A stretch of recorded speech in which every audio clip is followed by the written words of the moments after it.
In this video, I'm going to show the user how to display model data at a specific location over a period of time. So first, if we turn on a model spatial layer, so let's say Chesapeake wave height, this data populates on the map. Now, if the user clicks on the map at any point that has data, the bottom drawer will open automatically.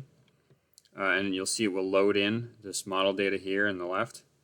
It gives the date and time at which the data is valid. So August 31st at 3 p.m. It's 3:30 now, so this is an up-to-date data layer.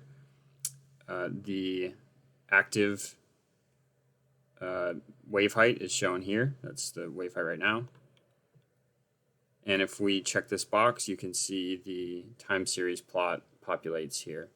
By default, the x-axis syncs up with the time slider on the map, and the y-axis shows wave height in meters. The user can hover over a specific point, and it gets the model data at that specific point in time. The user can customize the color of the line. The user can download this data here with this button in the top right.